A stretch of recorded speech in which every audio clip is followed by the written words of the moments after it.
With his distinctive sound and rebellious spirit, Waylon Jennings, a legendary figure in country music, left an unforgettable mark on the genre. This man, whose voice has defined an entire era, has suddenly dropped an admission that no one ever saw coming. At 64, this is the kind of confession that makes you sit up, widen your eyes, and rethink everything you thought you knew about the man. In this video, we'll get into his most personal confessions. Trust me, you're going to want to stay for every word. Come along.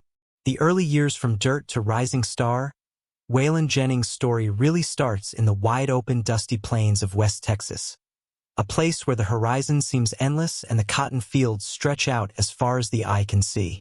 Born on June 15, 1937, near a little town called Littlefield, Jennings' life wasn't one of glitz and glamour right from the start. In fact, his beginnings were about as humble as you could get. Waylon was the eldest child of William and Laureen Jennings, and when he was born, they named him Wayland. Now you'd think that was it, but things changed pretty quickly. His mom started calling him Waylon to avoid confusion with a nearby school called Wayland Baptist College. Funny how a small change like that can stick. The Jennings family, though deeply rooted in their faith, weren't Baptist. More of a solidly Church of Christ kind of household. And like a lot of Southern families back then, they loved their music, especially listening to the Grand Ole Opry on the radio. Waylon Jennings spent years evading this topic, but at 64, he's finally come forward with a confession we all saw coming. What took him so long, and what does his admission reveal about his true self? This is the story behind Waylon Jennings that no one ever thought they'd hear. Make sure you stick around till the end because his heartfelt revelation will forever change the way you view one of country music's biggest legends. Waylon's dad, William, worked his fingers to the bone doing whatever jobs he could find. Farm labor, truck driving, you name it, just to keep food on the table. And young Waylon? Well, he pitched in too. He worked in those cotton fields alongside his family. A grueling experience that no doubt shaped not only his perspective on life, but also the gritty, real stories he'd later tell through his music. You can almost feel the dusty field in the chords of some of his songs. But there was always something else in Waylon's life, music. His dad, though just an amateur musician, loved to play harmonica and guitar, and you can imagine him introducing little Waylon to those first sweet notes. By the age of 8, Waylon's mom, Laureen, was teaching him guitar herself. The first song she taught him, 30 Pieces of Silver. It was a simple tune, but that was all it took to light the spark in him. From that point on, Waylon practiced like a boy possessed, borrowing relatives' instruments until his mother managed to scrape together enough to buy him his very own Stella guitar. Not too long after, she upgraded him to a Harmony Patrician, and boy, did that guitar get some use. Waylon's musical influences were as varied as they come, especially for a kid growing up in a small Texas town. He was into everything from Bob Wills' Western swing to the honky-tonk sounds of Floyd Tillman, Ernest Tubb, and Hank Williams. Throw in a little rock and roll from Carl Smith and Elvis Presley, and you've got the recipe for the unique sound that Waylon would go on to develop. Even as a kid, it was clear Waylon had talent. He wasn't just a kid with a guitar, he was a performer. He started out playing at family get-togethers, but it didn't take long before he was playing for bigger crowds. Well, as big as a crowd can get in a small town like Littlefield. His first public performance? That happened at the youth center with a guy named Anthony Bonanno. Soon, he was performing at JC's and Lions clubs, basically any local gig he could find. One of his first big wins came when he sang Hey Joe in a talent show on Channel 13 in Lubbock, and he even became a regular performer at the Palace Theater's local talent nights. Can't you just see it? This young kid with a big guitar playing his heart out for anyone who'd listen. By the time Waylon was 14, he was itching for more. That's when he auditioned for KVOW, a local radio station in Littlefield. J.B. McShann, the station's owner, was so impressed by Waylon's style that he gave him a weekly 30-minute radio show. Think about that for a second, 14 years old and already hosting his own radio show. Talk about an early start. Those radio gigs not only helped him develop his voice but also taught him the ins and outs of the music business skills that would be crucial in his later career. But here's where things get really interesting. 2 years later, at the ripe old age of 16, Waylon decided school just wasn't for him. So he dropped out of high school and quit picking cotton for good. He had bigger dreams of making music his full-time gig. So in 1954, he moved to Lubbock, Texas, where he snagged a job at radio station KLLL. It was in Lubbock that fate stepped in. Waylon crossed paths with none other than Buddy Holly. Yes, the Buddy Holly. Waylon and Buddy met at a local restaurant, and from there, a special bond formed. Holly, who was already well on his way to becoming a rock and roll icon, saw something in Waylon. He became a mentor to the young musician, helping him polish his sound and showing him the ropes of the industry. Eventually, Holly even produced Waylon's first single, Joel Blon, in 1958. That wasn't just a professional collaboration. It was the start of a deep friendship that would profoundly shape the rest of Waylon's life. Can you imagine the kind of confidence that gave a young, up-and-coming musician like Jennings, having someone like Buddy Holly in his corner? And the rest, as they say, is history. When Jennings was on his way, it all started in that little West Texas town with a used guitar and a heart full of music. Isn't it wild to think how far he came from those cotton fields? Waylon Jennings, the man known for his rugged voice and outlaw image, has finally come clean at the age of 64. What he admitted is exactly what we suspected all along. But there's more to the story than you think, and it will surprise even the most loyal of fans. Make sure you stay until the end because Waylon's long-awaited confession will take you on a journey through the highs and lows of a legend's life. The Winter Dance Party Tour tragedy in early 1959 thrust Jennings into the spotlight when he joined Buddy Holly's Winter Dance Party Tour as the bass player. You'd think it would have been an exciting time, right? Traveling with legends like Ritchie Valens and J.P., the Big Bopper Richardson, crisscrossing the Midwest, and playing to screaming crowds. It had all the makings of a rock and roll dream. But instead, the tour quickly became infamous for its sheer misery. The schedule was brutal. That was the life these young stars were living. And let's not even talk about the tour bus. It broke down constantly, leaving the musicians stranded in some of the most bitterly cold weather you can imagine. There was one trip in particular that still sends shivers down anyone's spine just thinking about it. They were on a 300-mile overnight journey, and the bus decided it had enough, breaking down in the middle of nowhere. No heat, no escape from the sub-zero temperatures. They were so desperate that they resorted to burning newspapers for warmth. The thought of desiring to be a rising star, dreaming of the glitz and glam of fame, and instead being stuck on a broken bus in the dead of winter, hoping someone, anyone, would come along and rescue you, is scary. But that was Waylon Jennings' reality at a point. Eventually, Buddy Holly had enough of this nightmare. He decided that for the next leg of the tour, a 400-mile trip from Clear Lake, Iowa to Moorhead, Minnesota, he wasn't going to put up with the torturous bus ride again. So he chartered a small plane. And you can't blame him, can you? Who wouldn't want to avoid another endless night on that freezing bus? Initially, Waylon Jennings was supposed to be on that flight with him. But in a twist of fate, Jennings gave up his seat to the Big Bopper, who was battling the flu and just couldn't take another bus ride. Here's where things get really haunting. Before they parted ways, Holly and Jennings shared what was supposed to be some playful banter. Holly, being the jokester he was, teased Jennings, saying, "I hope your damn bus freezes up again." Not one to be outdone, Jennings shot back with a quip of his own. "Well, I hope your old plane crashes." Those words, meant as nothing more than a joke, would come to haunt Jennings for years to come. On that fateful night, February 3, 1959, the plane carrying Buddy Holly, Ritchie Valens, and J.P. Richardson crashed, killing everyone on board instantly. The tragedy became known as the day the music died, immortalized in Don McLean's iconic song American Pie. Can you even begin to imagine how that must have felt for Jennings?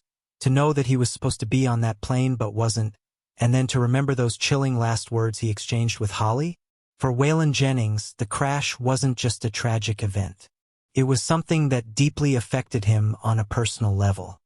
He carried the heavy weight of survivor's guilt, tormented by the idea that somehow his words had jinxed the flight. For years, he didn't talk about it, keeping his feelings bottled up inside. He later admitted in a 1999 interview with CMT, "I was so afraid for many years that somebody was going to find out I said that. Somehow, I blamed myself, compounding that was the guilty feeling that he was still alive. I hadn't contributed anything to the world at that time compared to Buddy." One can feel the heaviness in those words. He truly believed that he didn't deserve to survive when someone as brilliant as Buddy Holly didn't. It wasn't just emotional baggage, either. The trauma nearly caused Jennings to give up music altogether. After the crash, he finished the remaining 2 weeks of the tour. But when it was all over, he returned to Texas with zero intention of ever picking up his guitar again. He was done, or at least that's what he thought at the time. The man who would go on to define outlaw country almost walked away from it all before his career even began. But somehow, through the grief and guilt, Jennings found a way to move forward. He never forgot the lessons he learned from Holly, though. In fact, they helped shape the artist and man he became. Holly had taught him to be true to himself, to go against the grain, and to carve out his own path. And that's exactly what Jennings did. He embraced the spirit of rebellion, and in the 1970s, he became one of the leading figures in the outlaw country movement, forever leaving his mark on the world of music. So while the Winter Dance Party Tour may have been marred by unspeakable tragedy, it also left an unforgettable impact on Waylon Jennings. It wasn't just about the music or the fame.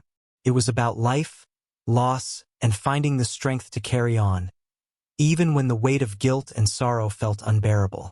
In the 1970s, Waylon Jennings shook up the world of country music in a way that no one saw coming.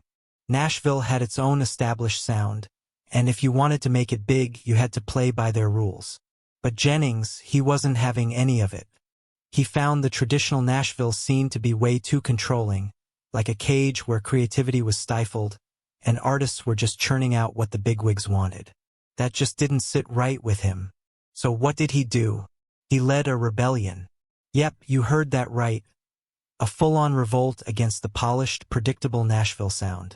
Jennings wasn't about to let someone else dictate his artistic vision.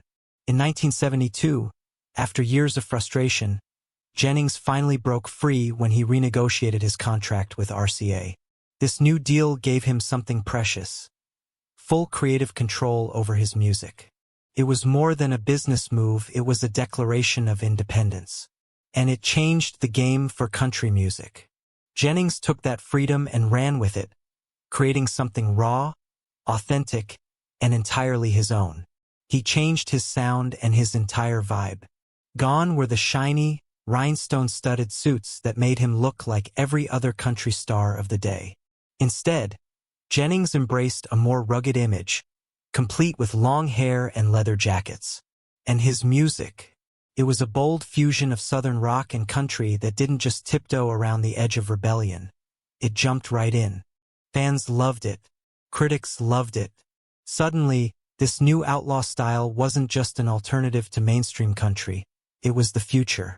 One of the biggest highlights of Jennings' outlaw era was his collaboration with Willie Nelson, another country rebel who wasn't afraid to stir the pot. Their partnership was pure magic, resulting in hit after hit. Together, they became the dynamic duo of the outlaw country movement. Ever heard of the song Good-Hearted Woman? It's a classic, co-written by Jennings and Nelson in the mid-70s, and it became an anthem for anyone who felt like Nashville wasn't cutting it anymore. They didn't just dominate the charts, they won awards, including the country music. The Association's Duo of the Year award for the very same song solidified their undeniable chemistry, propelling both of them into country music royalty. Then came the legendary Waylon and Willie album in 1978, which exuded a rebellious swagger. Its standout single, Mamas Don't Let Your Babies Grow Up to Be Cowboys, was so infectious that it spent 4 weeks at the top of the country charts. The accolades didn't stop there. They even snagged a Grammy for it. Can you believe it? 2 country rebels who refused to play by the rules ended up with some of the biggest honors in music. If that's not poetic, what is? But we can't talk about Jennings without mentioning one of his biggest solo hits, Luckenbach, Texas, Back to the Basics of Love. Released in 1977, this song didn't just top the charts. It became a symbol of everything the outlaw country movement stood for. The lyrics tapped into a nostalgic yearning for simpler times, resonating with people then and even now. Despite the song's success, Jennings didn't perform in Luckenbach until July 4, 1997, 20 years after recording it. Throughout this outlaw phase, Jennings wasn't just pushing musical boundaries. He was tackling controversial topics too. His songs often touched on taboo subjects like substance use, fame, and its dark underbelly. While some artists shy away from discussing personal demons, Jennings turned his struggles into art. For example, I Can Get Off on You, a song he did with Willie Nelson, celebrated new love triumphing over old vices, echoing Jennings's own battles at the time. He didn't hide from his flaws, he embraced them, and that honesty made him relatable to fans. At 64, Jennings finally revealed what many had suspected for years. His candid admission was something fans had long awaited. The full story behind Waylon's confession is even more powerful than anyone could have imagined. Jennings's personal life was as stormy as his music career. He was married not once, not twice, but 4 times. His first marriage at just 18 was to Maxine Carroll Lawrence. They had 4 children together, but balancing a growing family with the wild life of a rising country star proved too much. Add in the growing shadow of substance abuse, and it's no surprise the marriage ended in divorce. In his mid-20s, Waylon married Lynn Jones. Although they didn't have kids, he adopted a child during their 5-year marriage. However, the pressures of fame and his personal demons led to another split. After Lynn, Waylon married Barbara Roode, but that union also didn't last long. Just when it seemed he was destined to drift from one marriage to the next, he met Jessie Coulter. Their relationship, built on mutual understanding, love, and resilience, lasted until his death in 2002. Jessie stood by him through his most challenging times, including his decision to quit hard substances in 1984. They even rented a house in the Arizona desert to focus on his recovery. Jessie's prayers and unwavering support were pivotal. Their life wasn't just about their careers or winning battles. In 1979, they welcomed their son, Shooter Jennings, into the world. Raising Shooter gave Waylon Jennings an additional reason to keep fighting his demons. For Jessie Coulter, their son became another beacon of light in their often tumultuous life together. After keeping this secret for years, Waylon Jennings has finally spoken the truth at 64, and it's something we all suspected but never thought he'd admit. What was the country star hiding, and how does it change the way we understand his legacy? You'll want to hear the full story behind this revealing moment. Stay tuned till the very end because Waylon's admission will leave you with more questions than answers. At 64, with a shocking confession in a candid and revealing interview, Waylon Jennings, the legendary outlaw country singer, bared his soul about his troubled past and the heavy burden of his mistakes. Jennings finally seemed to have made peace with the guilt that had followed him like a shadow for decades. The most profound part of his confession came when he opened up about the tragic plane crash that claimed the life of his dear friend and mentor, Buddy Holly. With a deep sigh, Jennings admitted, "God Almighty, for years I thought I caused it." Those words shed light on the emotional storm he had been weathering all these years, revealing the tremendous guilt he had felt for something that, in truth, was beyond his control. Yet it haunted him. How does one come to terms with feeling responsible for the loss of a friend in such a tragic way? For Jennings, it was a long journey to acceptance. But the crash wasn't the only demon Jennings battled. He also had to confront his struggle with substance abuse, particularly his addiction to hard substances. In the prime of his career, the singer's substance misuse spiraled out of control. At one point, Jennings admitted to spending as much as $1,500 a day on hard substances. Think about that, $1,500 a day. The addiction didn't just drain his bank account, it drained his spirit too. The financial ruin that came with it was immense, with Jennings accumulating debts of up to $2.5 million. It's hard to even imagine climbing out of that kind of hole. But in 1984, Jennings did just that. Thanks to the unwavering support of his wife, Jessie Coulter, and his son, Shooter Jennings, he finally kicked the habit and said goodbye to hard substances. Though it was a victory, it came after years of chaos and loss. As Jennings looked back on his life, it became clear that he carried deep regret for the years lost to addiction. How could he not? The toll on his health was staggering.